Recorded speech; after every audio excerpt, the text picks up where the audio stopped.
This footage is blowing up right now, with the internet claiming it links Foolio's affiliates to the death of Lil Poppa. It's everywhere.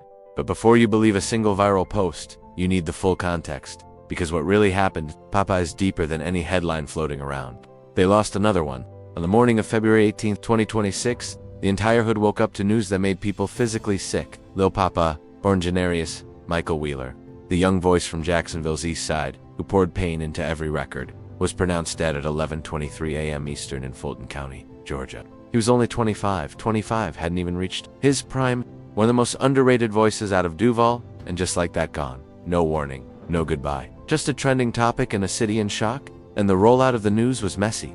It didn't come from family. It didn't come from CMG. Nothing official led the way.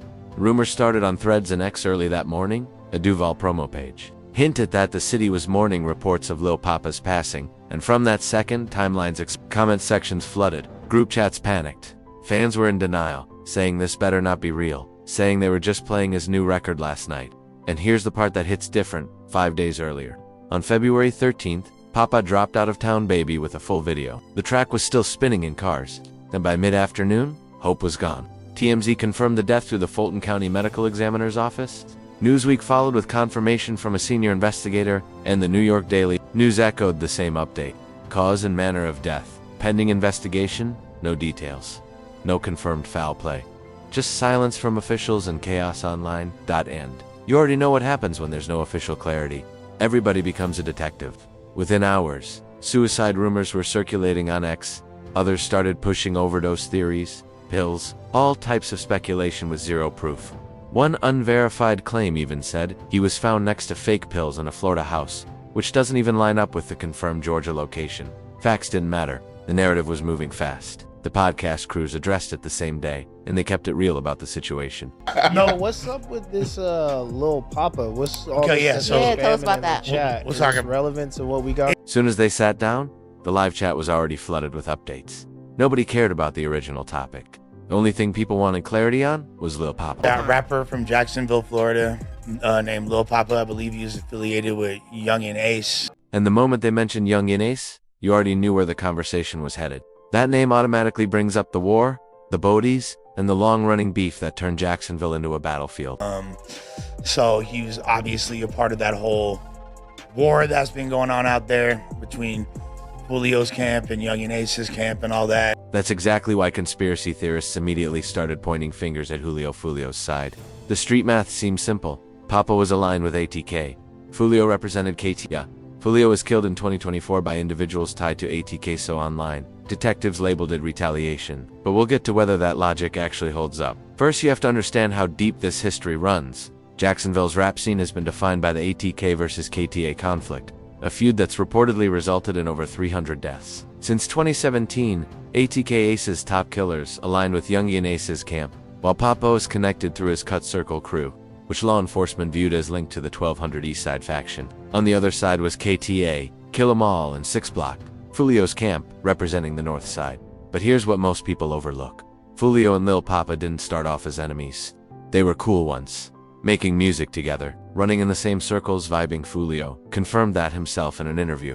And when Poppa's name came up, you could feel the shift immediately. Another shocking thing you mentioned in the record was Lil Poppa.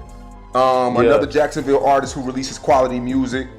Yeah. Even the interviewer acknowledged Poppa made quality music, but once the streets started talking, none of that mattered. We fought, I beat his ass type shit. I had beat his ass and shit in the mall and shit. Me and my little cousin Coach had beat his ass. That's when it went from studio sessions to physical confrontation. Foolio openly referenced the 2018 Avenues Mall Foot Locker incident, where he and his cousin Coach allegedly jumped Poppa over what they believed were sneak disses in his music. That moment marked the turning point, collaboration turning into conflict, and conflict feeding into a much bigger war. How do you go from making songs with somebody to fighting? Like, what is that energy? How did that energy even come about? Like, what happened? Real question, how do you go from the booth to throwing hands? And Foolio's response cracked open the entire code of how Jacksonville beef really moves. This what it be, Sean.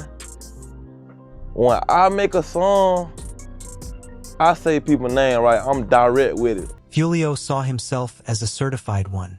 No subliminals, no coded bars. If he had an issue with you, your name was going straight in the record. But in his mind, Poppa was the one sneak dissing, sending shots low-key instead of being upfront.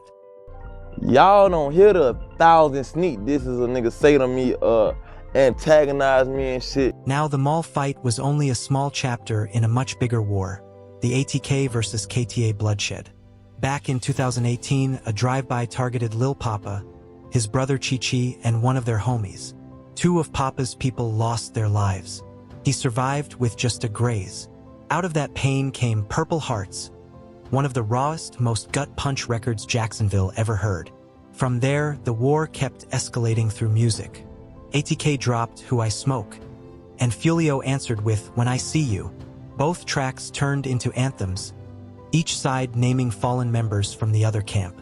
But Poppa made a deliberate choice. He didn't jump into the diss game. He stayed in his introspective lane. Pain music, melodic trap, honest talk about depression and survival. And that decision said more than any diss record ever could. Then June 23, 2024, Foolio was caught lacking in Tampa during his 26th birthday celebration. Ambushed, authorities later booked suspects, including Rashad Murphy, also known as Poppy, tied to the ATK-affiliated 1200 faction. But nowhere in any official reporting was Poppa's name connected. And his response? He dropped More to Life. No disses, just reflection. He talked about karma. A man reaps what he sows. The internet actually respected that. Reddit threads were calling it the most mature response to Foolio's death. So when Poppa himself was found dead less than 2 years later, you can understand why social media immediately screamed retaliation. KTA Don't Forget 6 Block. That became the narrative overnight. But here's the reality. There isn't a single credible piece of evidence tying Foolio's affiliates to Lil Poppa's death. Not one. Reports suggested the beef had cooled by 2021. Poppa handled Foolio's passing with composure, and everything investigators pointed toward personal struggles, not street revenge. But once the internet locks onto a storyline, evidence doesn't really matter.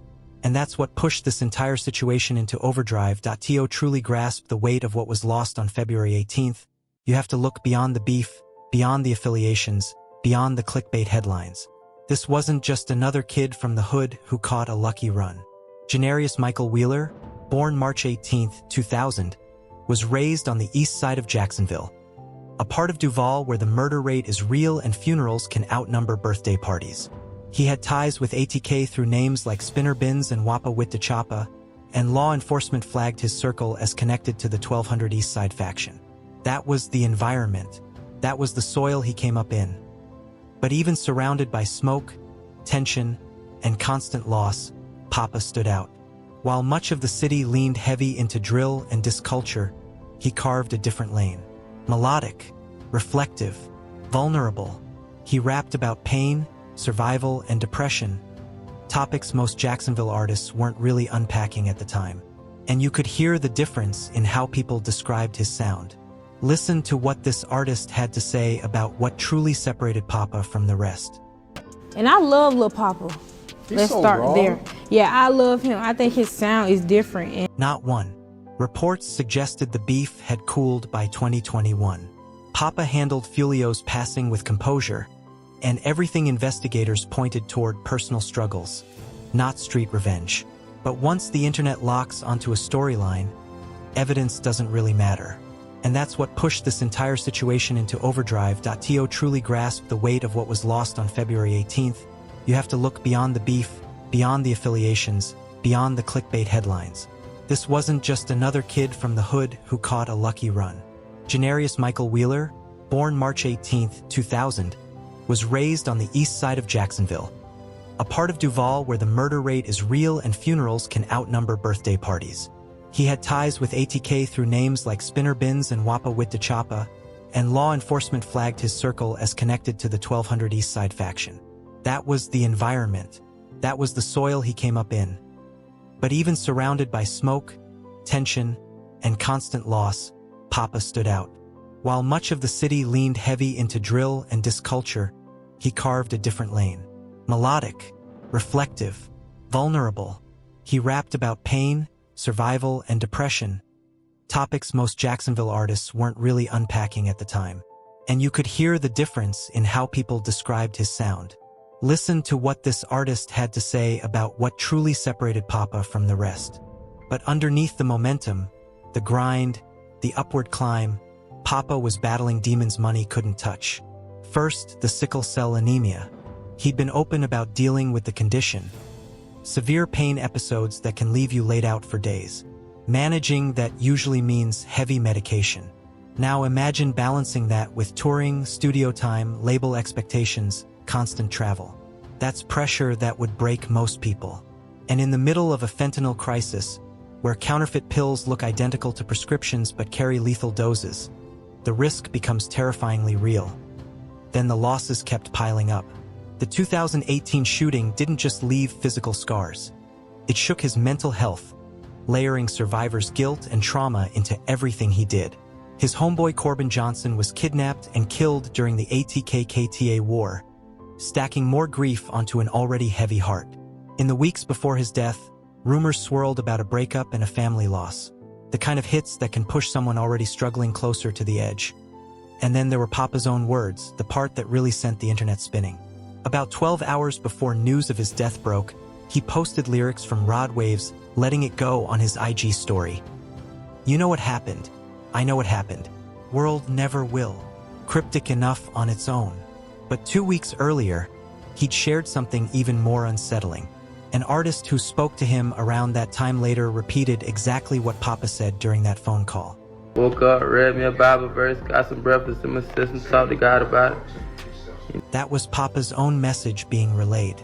He was describing his routine, his mindset, his spirit, and then he dropped something that hit different in hindsight. You know what I'm saying? And he laid it on me. I got one more album, EP, mixtape, whichever one it's gonna be, I got one more. At the time, maybe people thought he meant stepping back from music, taking a break, reinventing himself. But now, those words land like a freight train. The conspiracy crowd immediately went into overdrive. Some fans pointed to his 2022 CMG deal, with one user on X claiming he ain't start having problems till he signed to Yo Gotti. Is there any evidence the label caused his issues? None. Zero. But that narrative taps into a street-level fear that once you sign to a major machine, you lose control. Others went even deeper into sacrifice theories and gematria nonsense, throwing around the number 97 like it meant something. No proof, just speculation fueled by a pattern of young artists dying too soon. Meanwhile, Poppa himself had been showing exactly where his head was, if people were really paying attention. And that's what the podcast crew highlighted. That perspective is heavy, no doubt. But the conversation they had afterward about pressure, culture, and why this keeps happening, that's the real heart of it, and that's what we're breaking down in part 3. The entire culture mourned Lil Poppa. When a young artist that raw, that honest, that talented passes, the shock hits first, then grief. And after that, everybody who ever shared a booth, a stage, or a call with them steps forward. The tributes for Poppa were some of the most heartfelt the rap world has seen in years. Boozy Badass was one of the first OGs to speak. He'd worked with Poppa on tracks like Untamed. So this wasn't some generic RIP post. This was genuine love. Listen to how he opened it up. I won't give a, TIP Thug and Peace to Lil Poppa, man. Yeah, my little nigga right there, That wasn't industry talk. That was real emotion.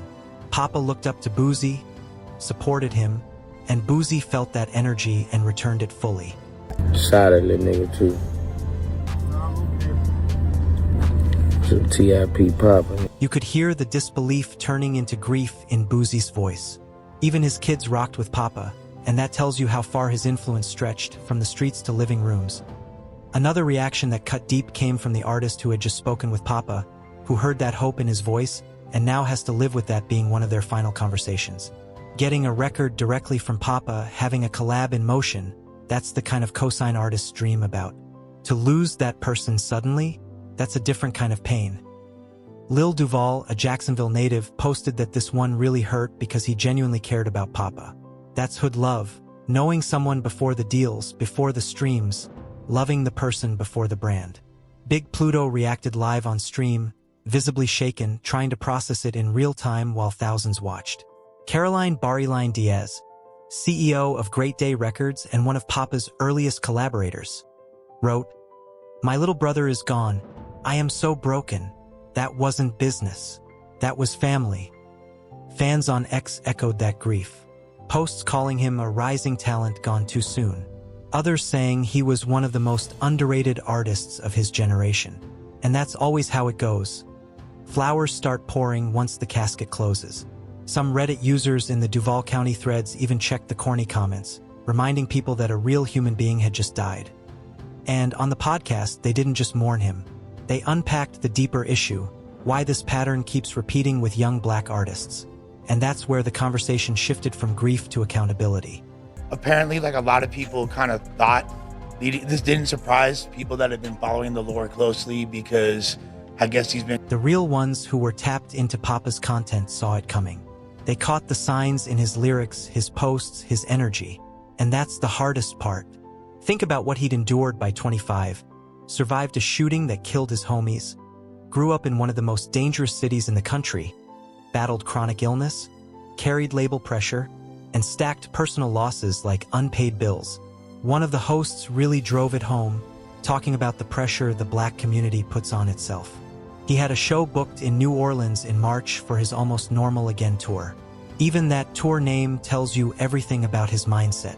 And Poppa himself on IG Live was showing the world he was still moving, still grinding, still in the fight. I forgot I dropped the song today. Damn, what's the name out right now? I'm missing something out right now, man. Y'all go get that shit, man. It's out on all platforms, man. That's Popo on IG Live, promoting his music, still pushing his art, still hungry for the audience to hear him. A man still in the fight, still driven, still creating. Here's the bottom line. The Fulton County Medical Examiner's investigation is ongoing. Toxicology and autopsy results may take weeks. Until then, every theory, rumor, or viral clip claiming to reveal what happened is pure speculation. What we know for sure, a 25-year-old father, artist, and Duval legend is gone. Streaming numbers will spike, fans will revisit his bars, the culture will mourn. That's always the cycle. But beyond streams, tributes, and trending topics, the real takeaway is simple. Check on your people. Not just a "what's up" text, not just a like on a post. Actually check in. Sometimes the ones who look like they've got it all together are fighting the hardest battles behind closed doors. And by the time the signs become clear, it might already be too late. If you or someone you know is struggling, call or text 988, the Suicide and Crisis Lifeline. It's free, confidential, and it can save lives. Thug in peace. Lil Poppa, Duval legend. Global legend. Long live Poppa. Smash that like. Drop a comment with your favorite Poppa track. And subscribe if you haven't yet. Check on your people. Tell them you love them while they're still here to hear it. Until next time, stay dangerous, stay safe, and stay real.